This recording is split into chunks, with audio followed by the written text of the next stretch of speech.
भोला बाबू का निधन हो गया, मुझे काफी दुख हुआ है इसका। भोला बाबू से हमारा परिचय 1975 का है। लोकनायक जयप्रकाश नारायण जेपी के साथ हम आए थे जब जेपी मूवमेंट चल रहा था। वही नाव पर चढ़ के हम लोग यहाँ आए थे और यहीं पर एक सभा हुई थी 75 का पता करने की। अब वो काफी कई घंटे तक जेपी यहाँ रहे थे और उसी समय जो इन सब लोगों से और इनसे संपर्क हुआ, उसी समय से हमारा संपर्क, समझ गए ना। और उसके बाद कई बार पहले रहे मिलती रहे तो एक अलग बात है, उस समय की बात है। हमारा जो 1975 का, उसमें मेरी क्या उम्र थी, 24 साल का उम्र थी। उस समय से मेरा इनसे संपर्क और संबंध था, तो हर समय इनसे हमारी बराबर संपर्क बात ये सब होते रहते। जब उनकी तबीयत खराब तब भी हम लोग हालचाल जानते, सब कुछ करते रहते थे। लेकिन जब उनका निधन हो गया हम लोगों को बड़ी तकलीफ हुई और तो आकर के हम सब परिवार के साथ मिलने के लिए आए हैं और इनके लिए को हम लोग हमेशा याद रखेंगे, क्योंकि इनका सीधा संबंध 1975 में जेपी मूवमेंट के साथ हुआ। इसलिए इनके लिए हम लोग आगे भी बहुत कुछ सोच करके इनकी स्मृति में भी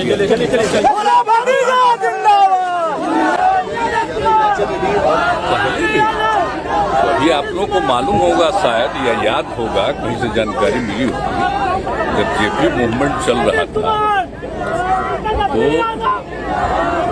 जेपी के साथ एक 1975 में यहाँ एक कार्यक्रम था और उनके साथ ही यहाँ पर हम गए थे और काफी देर वहाँ रहे थे और काफी बातचीत। उसी समय हमको भोला बाबू उसी समय से परिचय, कुछ घरों से मुखिया हुआ करते। उसके बाद सतत लगातार अभी हाल तक जब उनकी तबीयत खराब थी एक एक चीज की जानकारी लेते रहते थे हम लोग और बात तक कभी, इसलिए उनका तो बहुत दुखद है। और उसके बाद तो मतलब जेपी मूवमेंट से भी संबंध, और उसका यहाँ पर राज्य सरकार में मंत्री भी रहे और कई बार एमएलए रहे और एमएलसी रहे।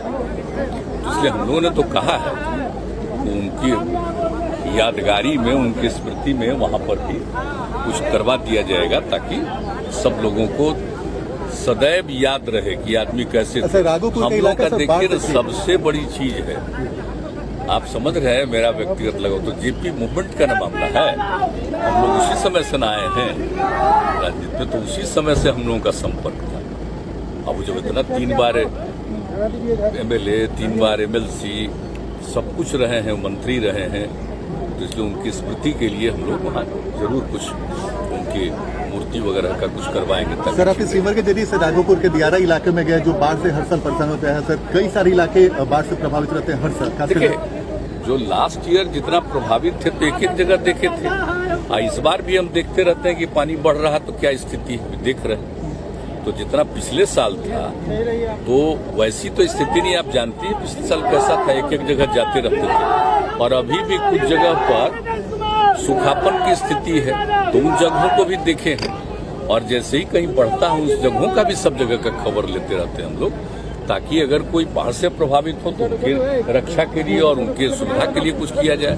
और जो मान लीजिए कि सूखापन से प्रभावित है तो उनके लिए भी कुछ किया जाए। तो हम लोग इसके लिए बहुत अलर्ट हैं, हर तरह से आप जानते ही हैं, देखते ही रहते हैं। इसलिए जब से ही शुरू होता है, समझते हैं ना, जुलाई से लेकर के हम लोग अक्टूबर तक एक एक चीज को देखते रहते हैं, तो उस पर नजर है। सर, एक शिवानंद तिवारी का बयान आया सर सीबीआई को लेकर कि बिहार में प्रवेश करने के पहले उसको इजाजत लेनी